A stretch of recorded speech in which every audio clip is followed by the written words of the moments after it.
Hi, I'm Jaya, And I'm Think. and this is the Reality Hate. Episode 36. I know. 36 episodes. Now, officially, we have 14 episodes till we get to 50. I did math. So, anyway, you like us, you love us, you love us, you like us, you live for us.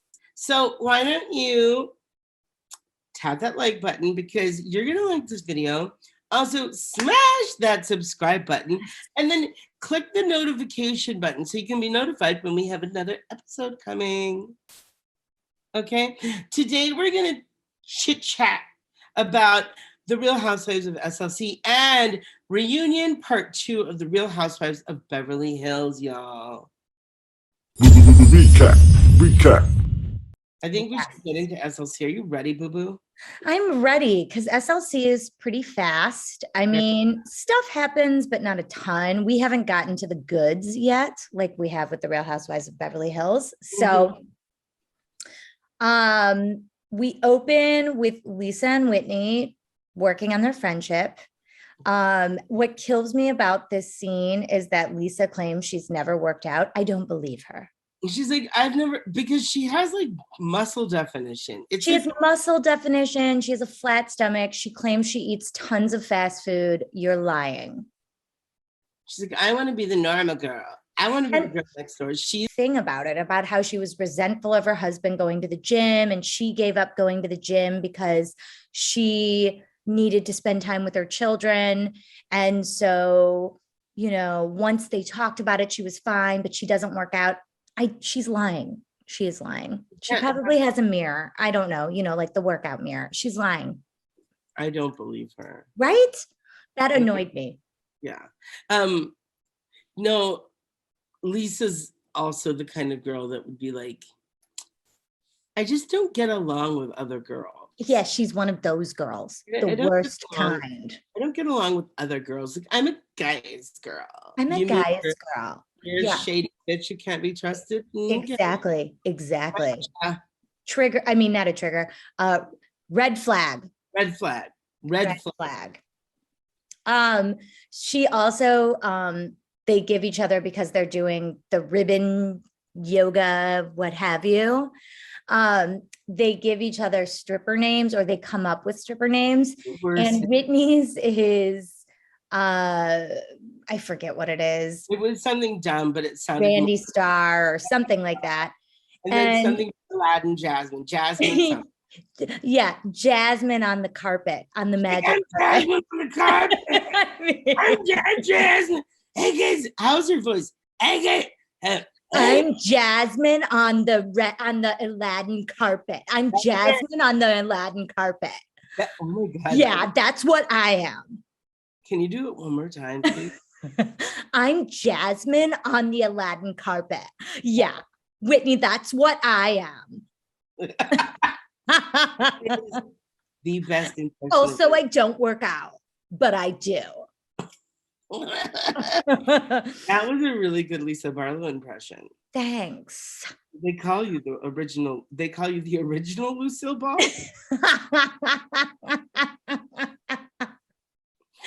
Died in 1989. R.I.P. You weren't even born in 1989. No, I wasn't. I was just a twinkle in my parents' eye. Yeah. Then we see Mary and her husband, which I think we knew all along that she didn't really like her husband. And I think there probably is the issue of, that he was her grandmother's husband. Your grandfather. Maybe. Grandfather. You know what I love about their relationship is because I always felt like, I'm surprised they seem so compatible. They really have a great sex life. Star-crossed lovers, right? I mean, it's like one star is heading towards the planet and the other one is like has another 30 years left. That's right. Yeah, so basically she says that she's happy when he first gets home, which I don't even believe. And then she's really unhappy, and he he doesn't know her and she doesn't know him. I mean, he doesn't know that she likes long grain rice and he always serves short grain rice. Always with the And right. you know, he just never cooks correctly. I mean, like, Mary, at least he's cooking for you. I mean, Mary, why don't you just call up your aunt and your nephew and your niece to be your cooks and clean? Yeah, exactly. Why don't you have your other family members do all that for you The help. with hairnets and gloves and everything else? I would like, how would you even know? Absolutely. Right. So, I mean, it's kind of, you see that she's starting to reveal, like, I'm miserable in my marriage. I'm very unhappy, which we do see down the line. She has a discussion with Meredith about how unhappy she is. They play tennis. Apparently, Mary suggested tennis, even though she doesn't know how to play. And Meredith is like, I suspect she did it for the outfit, which Mary then says, I did it for the outfit. But Mary has no idea what she pretends like she knows what she's doing, but then they get on and she can't hit a ball, period. And she reveals that she is very unhappy and she doesn't know her husband and she doesn't really want to get to know her husband once they have an empty nest. She doesn't like what she knows and she doesn't want to know. No, she's like, yeah. She's like, basically, yeah, like she wants to did she have, or murder him. I don't know. is her child their child? Yes, remember they didn't have sex when they first got married because she felt like it was weird. And then once they did it, it was okay. And then, yeah, they've had the one and only child, RHOBH Jr. How much do you think they have sex? Well, they don't. They have separate bedrooms, which she reveals to Meredith that. Like, how much do you think they did have sex? I mean, I don't think that often, right? Or the right answer is, I don't ever want to think about that. I don't. Well, but then she reveals that he basically decided they would have separate bedrooms. And at first she felt bad. So maybe they were having a little more romance in the bedroom. And she felt bad, but then now she can't imagine having to share a space with him. Basically, she's disgusted by him and she wants no part of it. She likes to be around her mannequin heads in her closet. Exactly. That's it. And she likes to talk to them. That's the end of it, you know? Some people just don't want to be around people. And I feel you. Right? Yeah. Especially during COVID. Yeah. It's made that even stronger. Then we see Lisa, Jenny, and Meredith get together at the Fish Kiss Salon. I have never had that done. I've never had my feet in a fish tank, but I am curious. I would like to try it, but I also don't want the fish to be disgusted because I have fucking ugly feet. But I will tell you that Jenny's story about the fish was hilarious. Giant. I'm like, I would be freaked out. I get freaked out by fish. Like if they were big fish, I'd be freaked out. Like the little fish don't scare me, but like big fish munching on my dead. I haven't been on my feet. Gross. I haven't been to like it's been a while since I've been to like waters like that. I mean, I've been by waters like that, but where there's like fish, like Hawaii or wherever. Yeah. But when like fish this big swim up to you in the ocean, I'm like, no. That's how I feel. I'm like snorkeling. I'm like, no. When I was visiting my sister in Australia, we were on paddle boards. Yeah. And my sister, like, I did everything I could not to fall in. And my sister was falling in, but she lives there. She's in the water all the time. But there were so many jellyfish. I mean, it was jellyfish beach in the water that I was like, there is no way I'm falling in these waters. If you fall into that water, you get stung by the jelly. That's what I was afraid of. She did not. She fell in and did not. But I was like, no way. No way. The thing about Australia is it's a terrible place. And I'm kidding. No, but like I watch a lot of YouTube about Australia, so I'm pretty much an expert. And when people open their toilets and find a snake, like me, but we say that, but here in Los Angeles on the news, it made national news because my dad was talking to me about it. somewhere here in Los Angeles, I'm assuming like Altadena, that area, this guy uncovered 92 rattlesnakes underneath the house. 92 rattlesnakes. They're all 92 poisonous. That's right. I killed a spider today. I feel bad for the spider. We usually put him outside. Oh, listen, do you eat meat? Sometimes. Do you it's not liposuction. Okay. So anyway, in this meeting at the fish salon, they discuss Jenny having an issue with her husband Dewey, which we see throughout the episode, which is the fact that, and we've seen previous, he wants more children. However, he wants more children. I was going to bring up the TikTok you sent me, but he wants more children. He's been grieving the death of their daughter that was stillborn. And he never got over it. And I think, and he feels that, which I thought was interesting, was that he feels like he needs to replenish the earth with good people. It's a real crazy, wacko religious take. Right. I mean, it's really kooky. And basically she said, this is very hard for me. I've had 13 pregnancies. I have 3 living kids. It has been horrible for me. I've had terrible experiences. I think he's a sexist monster. I mean, it's what he says, so you look from the outside looking in, what she shows you is a pretty happy life. And then you hear this issue that they're having, and it's really awful the way he's pushing her. And she's mourning it too. She can't put herself through that emotionally. She can't go through all of that. She doesn't want to have kids. She's in a great place in her life. They're older. Like, I don't know. The whole thing is, I think he's terrible. Terrible. It is terrible. We then move on to Jen, who's at the jeweler with her first assistant. They're both now in trouble.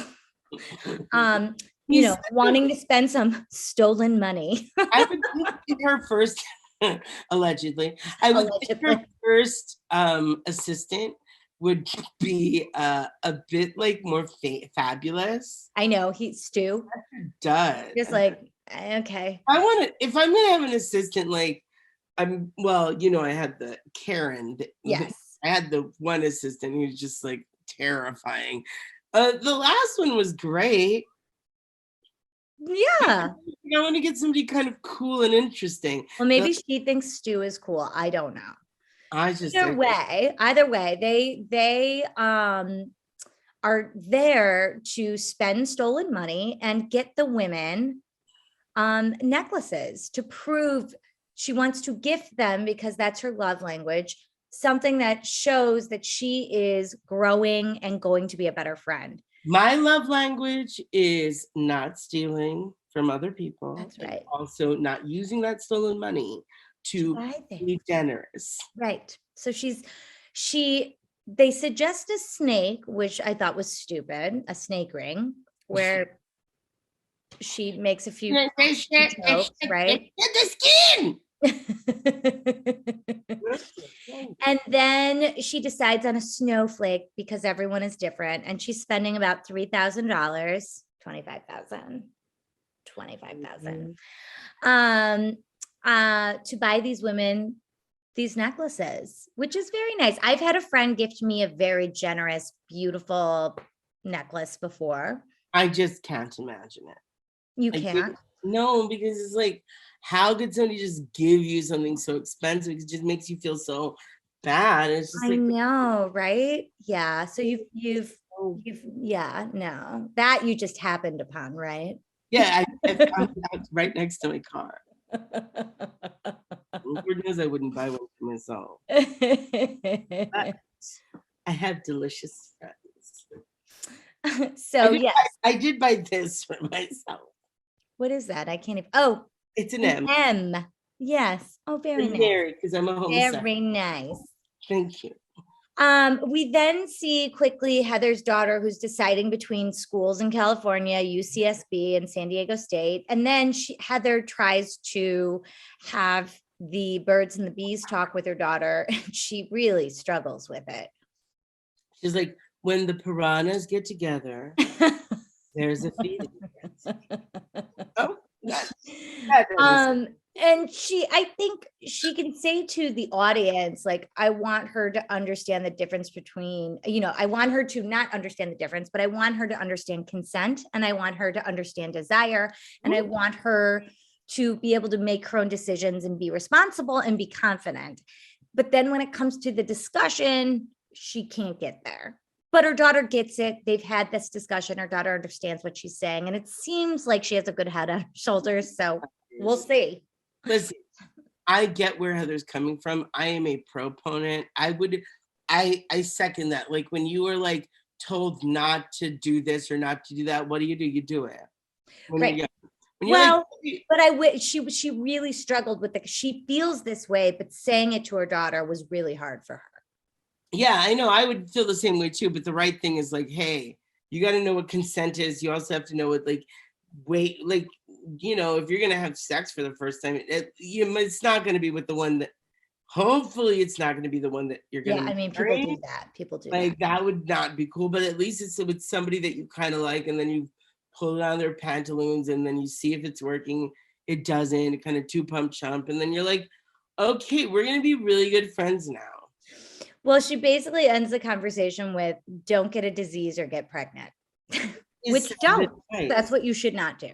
Good advice. It is disease. And so get pregnant. So then we get to Lisa and Whitney having a double date dinner. Oh, God. And the restaurant that Lisa chose was the restaurant that the caterers, Marco and Aubrey, who backed out of Angie's event, own. That was a setup. Yes. And so then she basically, Lisa says, like, it's the hottest restaurant in town with like the hottest caterers. And Marco and Aubrey then bring like a charcuterie to the table and then go in about Angie, like, oh my God, Lisa, I can't believe what Angie's putting you through. We had nothing to do with it. We never mentioned you. And Whitney basically is like, wait a second. I'm going to stop you there. You set this up. You're trying to prove your case. Like, this is so obviously a setup. And Lisa's like, it's not a setup. What? Do it in Lisa's voice. Wait, I'll be Whitney. Okay. It's obviously a setup. Look at this. She's sitting here. Whitney, it's not a setup. You did this. Like, no. Why would you bring me here? No, I just want to prove my innocence. So I don't believe it.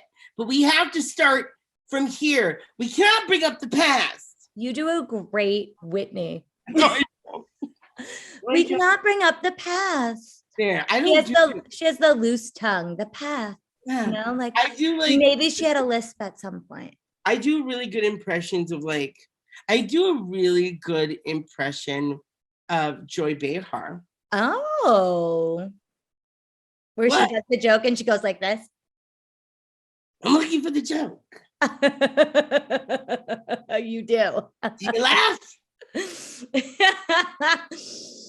So basically it is a setup. It's very obvious it's a setup. Eventually Marco and Aubrey leave. Lisa never cops to it being a setup, but Whitney is like, look, I'm going to put this aside. Can we just be friends? Can we just talk about how stupid Lisa must think Whitney is? I mean, like, the whole thing was so ridiculous. Like, I was like, you're an asshole. Whitney's like, wait, I'm offended in two ways. Okay. Yeah. Like, I'm not stupid. Right. Like, what do you think? I'm going to be like, wow. Wow. That's crazy that they said that. Like, Lisa. So they're going to be friends in the future. It looks like everything's okay. I know. They're So doing it for the husbands because the husbands love each other, right? yeah. And then we see basically Coach Shaw with their son, Omar, and Jen comes out to join and is like, oh, I'm going to volunteer and like be a mom at your school. Like, what do you think about that, baby? And you can tell the kid's like, I don't want you to volunteer. I don't want you to be a part of this or anything I do. I don't like you and I'm kind of embarrassed by you. I mean, it's kind of sad.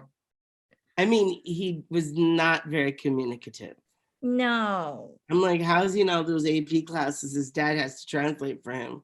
Right? Seeking asylum in a foreign country.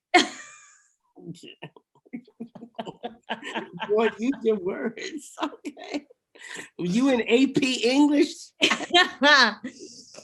So basically, then we end it with Jenny and Dewey's date, cross country skiing, where they finish cross country skiing. They're having a nice time.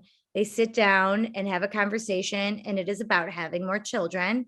And he is pushing her and saying he wants more children. And then he suggests a surrogate, and she's like, no, I'm too old. I don't want a baby. He suggests, so he says, so then adoption is not an option. She's like, right.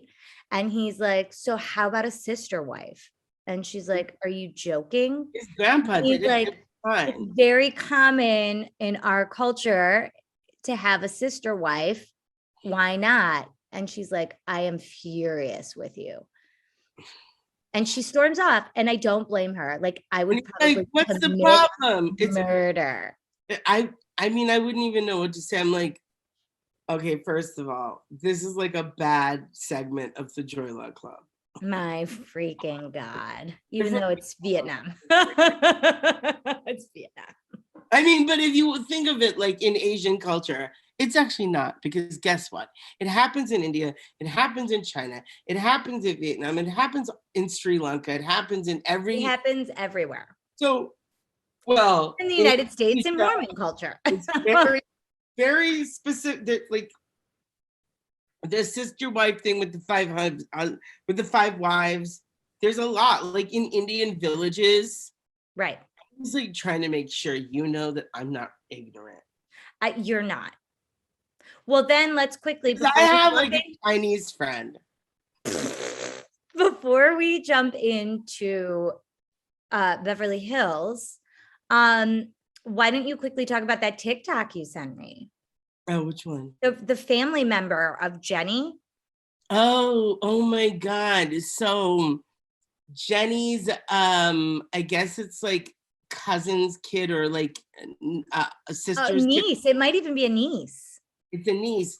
She was just talking. She was like, they're liars. They're not truthful about their past.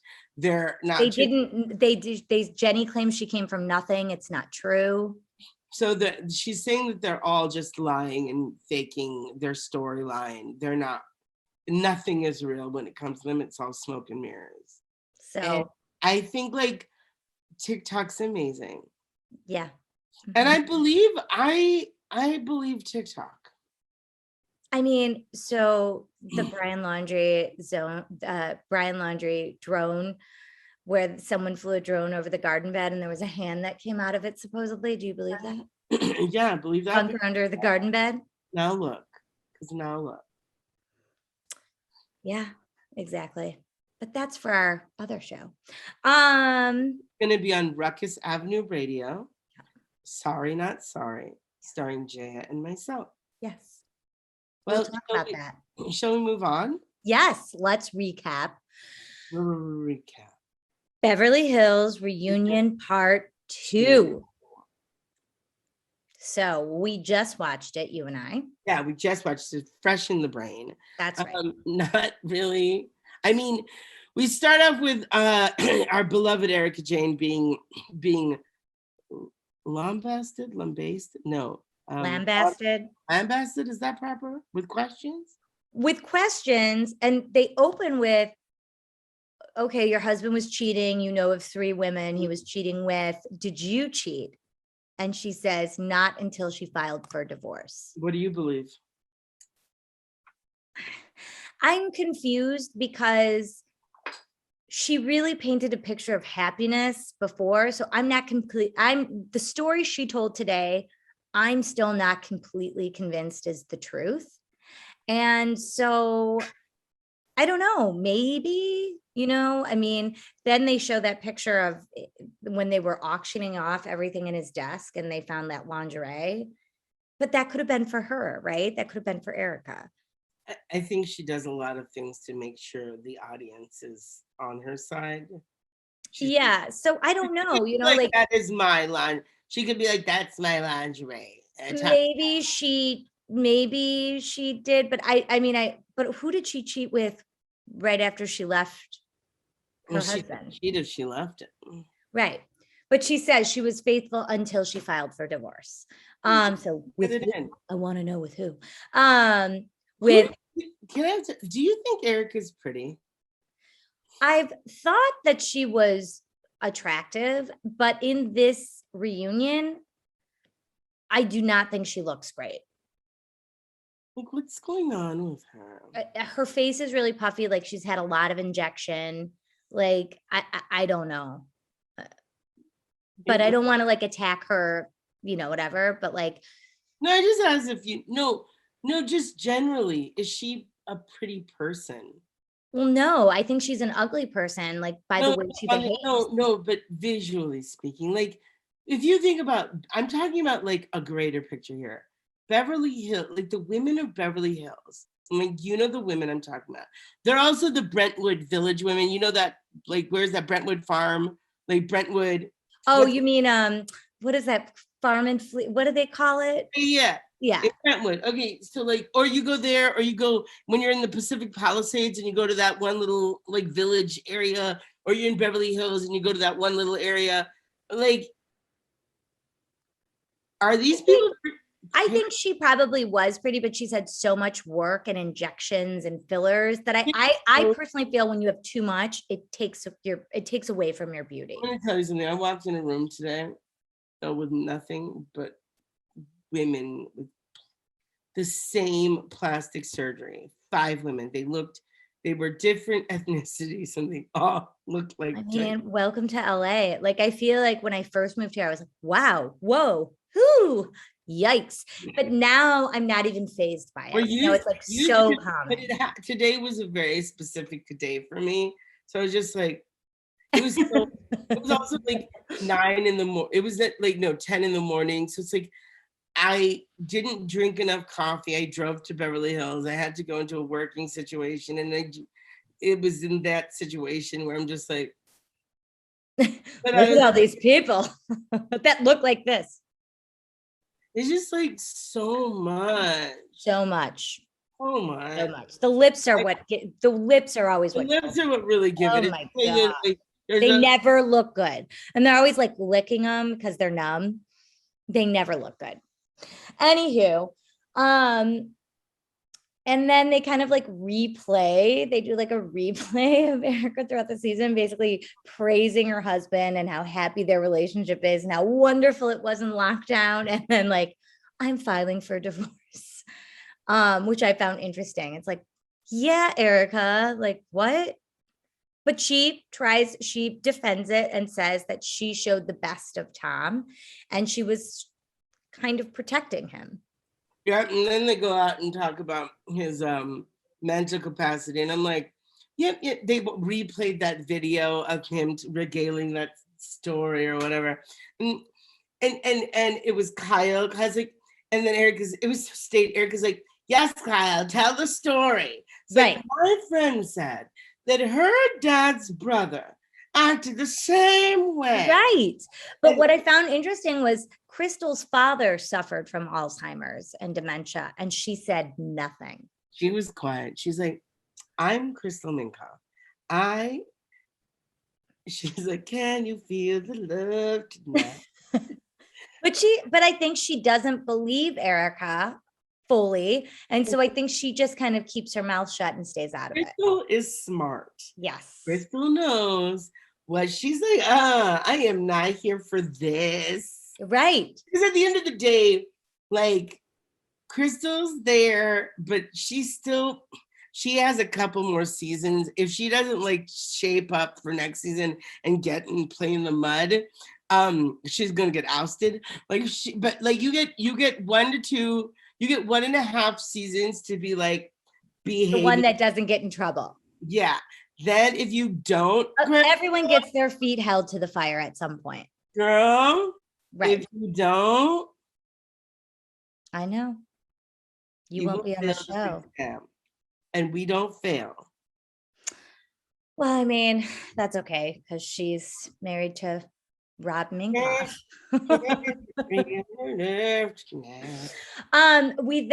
Erica kind of says that marriage is complex and she didn't leave him because she felt like she didn't have access to finances, that she gave all her paychecks to Tom. She felt like she couldn't leave. I thought that was so weird too, when he was kind of like grilling her, like, well, I don't understand. I know how much you make on the show. You do very well. So why didn't she withhold paychecks and then decide, guess what? I'm going to keep these for myself. So I thought that was kind of weird because she did have that option to open a bank account and like. Do they pay by Venmo or PayPal? Zelle. Tell me. But I just like, so I just didn't think it was a good enough excuse, but maybe some people, and she said, he said, okay, but like, even when you did, she's like, well, what if my credit card stopped working? He's like, okay, fine. Like, sure. So you had no money if you left, but like, you would have gotten half. So eventually you would have gotten a ton of money. You wouldn't have, but had you left sooner, maybe you would have. And she should have left 2 years ago. And she said she didn't think she was on a sinking ship. She felt that the person was deteriorating. And she didn't know of any of it. I don't believe her, obviously. I think they were on a sinking ship and he's not deteriorating at all because she brings up the black eye. Yep. And I'm like, oh, I knew that was coming. Right. She's doing everything she can. She brought up the affairs multiple times. The fact that she knew of 3 women. She lied about the affair with Garcelle because of the person he was having an affair with, supposedly. Or something. If I knew the person my partner was having an affair with, I would be getting on the social medias. Right. Well, she does eventually, right? To defend herself when she realized she's in big trouble. I would out them. But she says that she only went on social media and did that because she was angry, not because she was not that she was, she was angry, not that she was defending the reason she left Tom. And I felt like Crystal was looking at her like she was a liar the entire time, because they would like cut to Crystal and she was just like, it would be like this. Crystal's like this. This is always like this.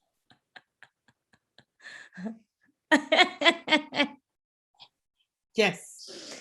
And then she said that, well, then Kyle says that she had heard rumors and rumblings of their unhappy relationship, but she didn't believe it because they hear rumors about everyone.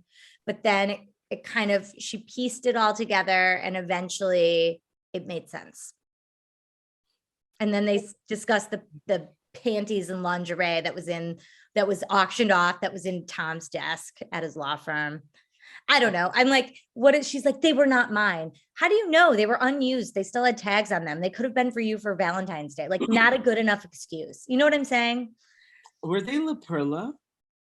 No, they weren't La Perla. I looked, but I don't remember what it was, but it wasn't La Perla. Do you have any La Perla? No, I don't. I once wanted to treat myself to a pair of La Perla underwear. Well, then do it. But like, the idea of spending like, I think it's like $80 like a box. I wear briefs. Like the idea of, I think it's like 50 or 60 or 70. It's maybe just, treat yourself. For what? Or maybe someone could email us, take you on a date, and treat you to a pair of La Perla underpants. And then I'll take off your La Perla underpants at realityhatef@gmail.com. That's reality, REALITYHATEF @gmail.com. Why did I take a pause to go? That's. You were thinking about the La Perla underwear. I was a little saucy. Um, Okay. so anyway, we then at the end of it, basically Erica's like, I just feel like I don't know who I was married to. I feel like I'm learning who I was married to. Would I have left him? If I knew this was happening, would I have married him? I don't know because I don't know the man today. Bullshit. Allegedly. Shit. I just don't believe it. I just don't believe it. Right? Right? Yeah. She also hopes that he did not do the alleged crimes. He did, allegedly. And she is who she is. She's a good person. She feels terrible for what's happened, and it's not who she is. And she didn't know a lot of things, and this happens in marriages. For example, Sutton didn't know she owned a baseball team. You know what? I didn't own, no, I didn't know. I did know that I did not own a baseball team. Exactly. So, yeah. I have a ring light. And I do know that I don't own La Perla underwear. So. Yeah. You should, why don't we go underwear shopping? Both treat ourselves to La Perla underwear. Maybe we should one day after we're done recording. Yep. It's a date. So then, and she says that she can't allow Tom's mistakes to destroy her, that she needs to recover and she needs to come back because she's only 50. And that's why she's feisty, because she's protecting herself. And you know what? It's that you're a bitch. Yeah, you can't let Tom's things get you. You have to just let yours. Which these are yours. So then we get to Dorito, which is what's in my notes. Like because of spell check. And her expensive wedding dress that was $35,000. The most expensive, the pearl, $35,000. $35,000. And by the way, is it weird that I didn't think that $6,000 to $7,000 for a dress was a lot of money? For a wedding dress? Yeah. I do not either, but it is on the higher end of things, I think. Is it? I think so. I think I would guess the average person pays about $3,000 to $4,000. Really? I think, but I don't know. I mean, I know what I paid for my wedding dress. I'm not telling anyone, but it was more than $5,000? I don't know. I'm not revealing that. I know it. No, my parents gave it to me. They purchased it for my wedding.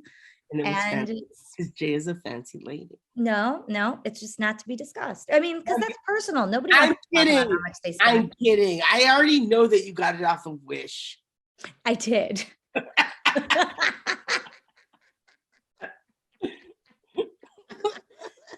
Didn't want anyone to know that I only paid $10 for it plus $13 in shipping. Right.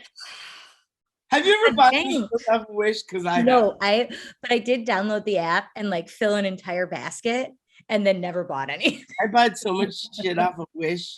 You have? Yeah. I felt so guilty. Like I filled it and I was like, this is junk.